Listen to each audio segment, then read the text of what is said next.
अस्सलाम वालेकुम। Professor doctor Anjum Rahman, principal Shaheed Mohtarma Benazir Bhutto medical college Lyari, professor of gynaecology, laparoscopic surgeon और cancer surgeon. इसके अलावा मैं इनफर्टिलिटी स्पेशलिस्ट भी हूँ और मैं IVF और टेस्ट ट्यूब बेबी भी परफॉर्म करती हूँ। आज हम डिस्कस करेंगे इनफर्टिलिटी यानी कि बेऔलाद की। इनफर्टिलिटी क्या है, उसके क्या वजूहात हैं, उसकी ट्रीटमेंट कैसे हो सकती है और हम चांसेस ऑफ इनफर्टिलिटी को कैसे कम कर सकते हैं। सबसे पहली बात है कि बाय डेफिनेशन या कौन से ऐसे लोग हैं जिनको हम कैटेगराइज करेंगे कि ये इनफर्टाइल हैं या इन लोगों को बेऔलादगी की शिकायत है और अब इनको अपनी ट्रीटमेंट शुरू कर देनी चाहिए। अगर कोई एक शादीशुदा कपल 1 साल तक एक साथ रहता हो और उसके बावजूद उनका बच्चा ना ठहरा हो, ऐसे लोगों को ज़रूरी है कि वो इमीडिएटली डॉक्टर से कांटेक्ट करें, अपनी इन्वेस्टिगेशन करवाएं और इसके अलावा अपनी ट्रीटमेंट को स्टार्ट करें। इनफर्टिलिटी ट्रीटमेंट यानी कि बेऔलादगी के इलाज के लिए सबसे पहले ज़रूरी है कि हम एक कपल को लेके शुरू करें। जैसे हमने पहले डिस्कशंस में कहा कि जी औरत की कोई भी गायनी की प्रॉब्लम है, रसूली का होना या फिर बच्चे का ज़ाया हो जाना, ऐसी कंडीशंस में यूजुअली हम डेफिनेटली पेशेंट को या फीमेल पेशेंट को लेकर चलते हैं। मगर जो बेऔलादगी का इलाज है इसमें हमें दोनों कपल को ट्रीट करना ज़रूरी है।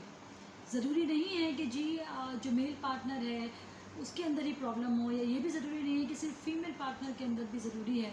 अगर आप चाहते हैं कि आपका जल्द से जल्द फैमिली में बच्चा हो जाए और आप इस इनफर्टिलिटी के इश्यूज़ को रिजॉल्व करें, तो बेहतर है कि जहाँ भी आप जिस भी डॉक्टर से कांटेक्ट करें, एज अ फैमिली जाएँ, हस्बैंड वाइफ दोनों जाएँ। एक दफ़ा दिखा लेने से कोई फ़र्क नहीं पड़ता। यूजुअली मेल डोमिनेटिंग सोसाइटी है हमारी और ये होता है कि जी पहले आप फीमेल को ट्रीट करें और फिर उसके बाद हस्बैंड का टेस्ट होंगे या उसके हम ट्रीटमेंट स्टार्ट करेंगे। बट ऑलरेडी 1 साल आपका ज़ाया हो चुका है और बाय द टाइम आप आएँ और फर्स्ट करेंगे जी हमने फ़ीमेल के सारे टेस्ट किए और वो यूजुअली सारे नॉर्मल हुए और सब कुछ नॉर्मल आता है, उसके बावजूद फिर हम नए सिरे से आप मेल पार्टनर को इन्वेस्टिगेट करना शुरू करें, तो इससे कहीं ज़्यादा बेहतर है कि आप साथ जाएँ, दोनों अपनी हिस्ट्री बताएं डॉक्टर को और उसकी ट्रीटमेंट स्टार्ट कर दें टाइम पे, ताकि जितना टाइम हो सके हमारा time save. So we are discussing कि इनफर्टिलिटी क्या है। अगर एक कपल 1 साल तक एक साथ रह रहा हो और उसके बावजूद वो कंसीव ना कर सकें या उनकी औलाद ना हो सके, तो जैसे मैंने आपको पहले कहा कि उनके लिए ज़रूरी है कि फ़ौरन ही वो किसी न किसी गायनेकोलॉजिस्ट को कंसल्ट करें, उनके पास जाएं, अपना इलाज करवाएं और अपनी जो भी हिस्ट्री है उसमें कोई जैसे महामारी की बेकायदगी होना या और कोई इश्यूज़ हैं उनको डिस्कस करें और उसका इलाज शुरू करें। जैसे मैंने आपको कहा कि इनफर्टिलिटी की ट्रीटमेंट में हम दोनों मेल और फीमेल पार्टनर दोनों को साथ मोस्ट कॉमन वजूहत हैं और जिसकी इजी ट्रीटमेंट हो सकती है और जिसकी वजह से इनफर्टिलिटी हो सकती है। मोस्ट इम्पॉर्टेंट चीज़ है माहवारी का एबनॉर्मल होना या इर्रेगुलर होना या माहवारी का सही नहीं आना। ये किसी वजह से आपको लगता हो कि जी पहले आपकी मेंसेस साइकिल बिल्कुल रेगुलर थी और सडनली वो मेंसेस साइकिल बहुत ज़्यादा बढ़ गई है या बहुत ज़्यादा कम हो गई है या वो महीने में बहुत दफ़ा आ रही है या फिर 2-2 3-3 महीने के बाद आ रही है। ऐसी किसी भी कंडीशन में हो सकता है कि या तो ये हार्मोनल इम्बैलेंस हो या फिर कोई और वजह हो, जैसे अंडेदानी में किसी रसूली का होना या पॉलीसिस्टिक ओवरी या एंडोमेट्रियोसिस या फिर फाइब्रॉइड्स। ऐसे ये डिफरेंट तरह की रसूलियाँ हैं जो अंडेदानी या बच्चेदानी के अंदर होती हैं और जिनकी वजह से इनफर्टिलिटी या कि बेऔलादगी का होना वन ऑफ द रीज़न है। सो हम डिस्कस कर रहे थे कि औरत में क्या क्या इश्यूज हो सकते हैं। नंबर 1 हम पहले आएंगे जी बच्चेदानी में क्या मसले हो सकते हैं। या तो बच्चेदानी पैदाइशी तौर पे नॉर्मल नहीं है। बहुत सारी ऐसी किस्में हैं बच्चेदानी की जो कि पैदाइशी तौर पे नॉर्मल नहीं होती और हो सकता है कि इसकी वजह से उनको औलाद ना हो रही। नंबर 2 बच्चेदानी के अंदर रसूली का हो जाना, जिसे हमारी ज़बान में हम फाइब्रॉइड्स कहते हैं।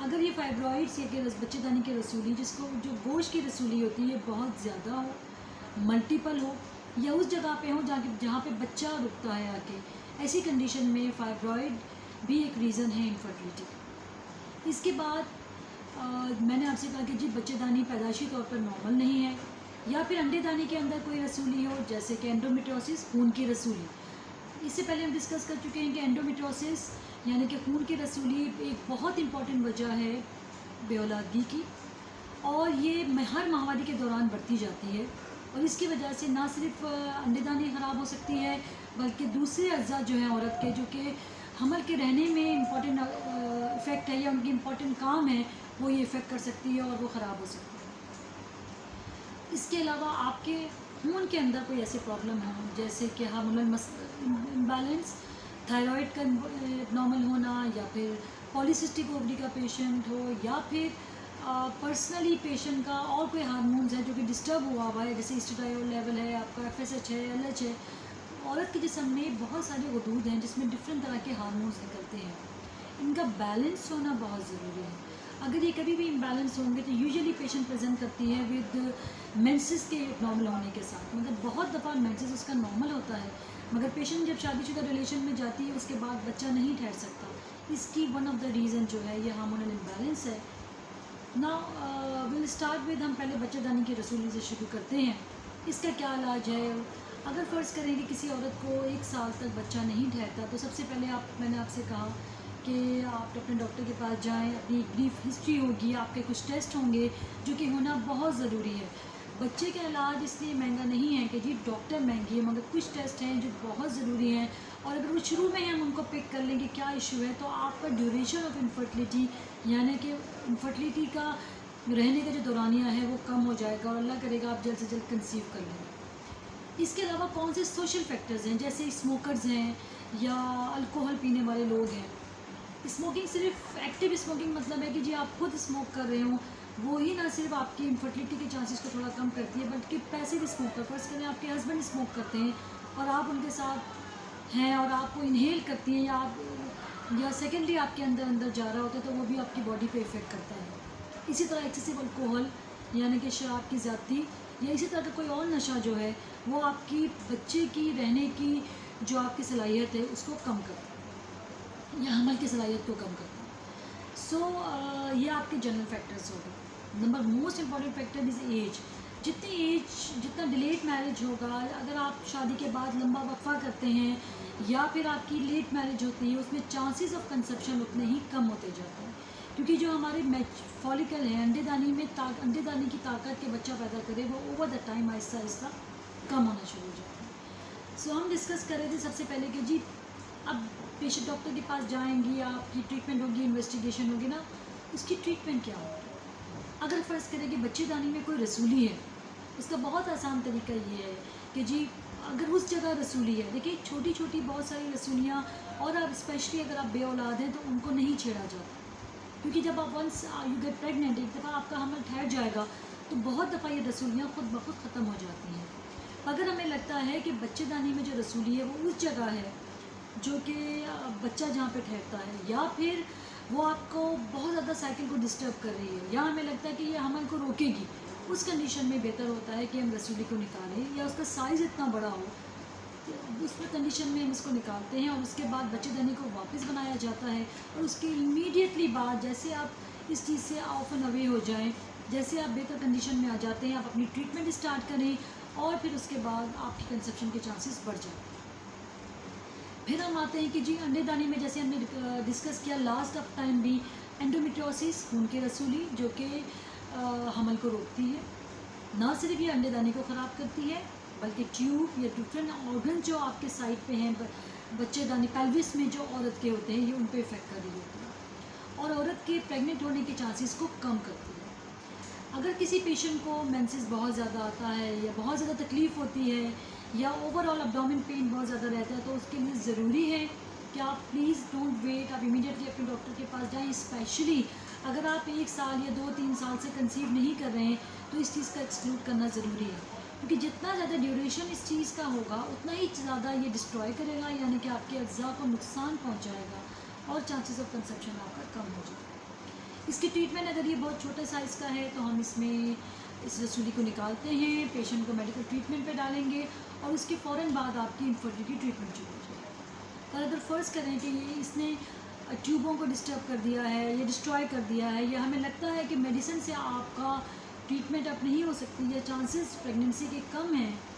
तो फिर बेहतर होगा कि हम ऐसी कंडीशन में, जिसे हम सीवियर एंडोमेट्रियोसिस कहते हैं, मॉडरेट टू सीवियर, इसमें हम IVF यानी कि टेस्ट ट्यूब की तरफ हमें मूव करना है। देन फिर हमारी चीज़ आती है कि जी polycystic ovary, one of the most common hormonal imbalance, young बच्चियों से लेके जिनको मेंसेस शुरू होता है, उससे लेके उन औरतों को जिनको औलाद नहीं हो रही है, जो रिप्रोडक्टिव एज में, ये one of the most common hormonal problem है।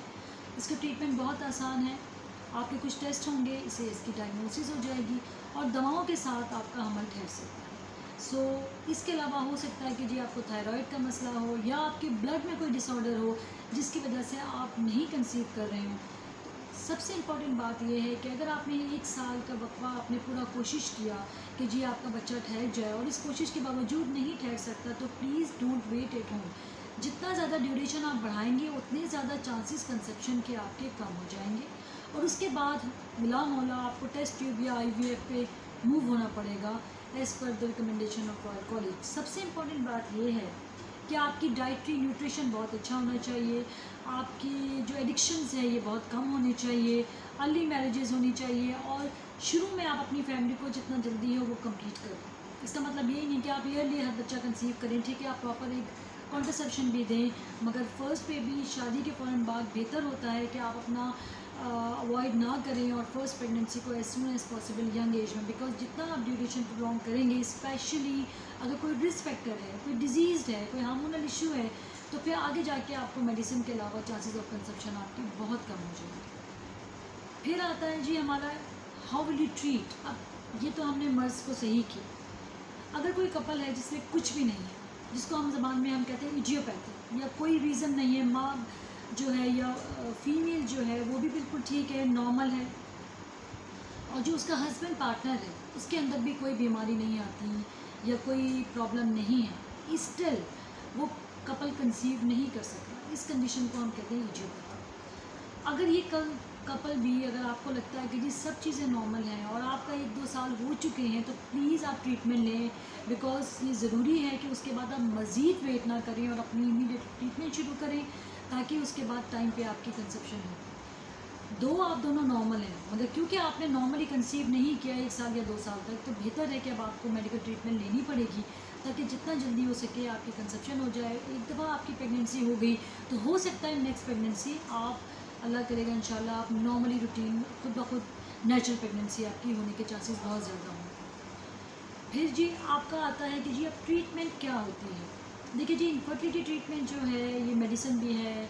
अगर आप मेडिसिन से कंसीव नहीं कर पाते तो फिर आपका दूसरा जो फेज़ आती है वो हम टेस्ट ट्यूब बेबी है, वो विल डिस्कस हम किसी और प्रोग्राम में इंशाल्लाह आपसे डिस्कस। एज फैक्टर कितनी है, आपके अंदर कोई डिज़ीज़ जैसे एंडोमेट्रोसिस है, रसूली है, ट्यूब का बंद हो जाना है, या और कोई ऐसी चीज़ है जिसने आपके किसी अज्जा को नुकसान दे दिया इतना कि आप नॉर्मल इस इलाज के बाद भी दवाओं के साथ कंसीव नहीं कर पा रहे, तो इस कंडीशन में हो सकता है कि आपको टेस्ट ट्यूब बेबी पे शिफ्ट होना पड़े या आपको टेस्ट ट्यूब बेबी की तरफ जाना पड़े। इसके साथ ही मैं आपसे इजाज़त लूँगी। Thank you very much. इंशाल्लाह ताला हम मिलेंगे नेक्स्ट किसी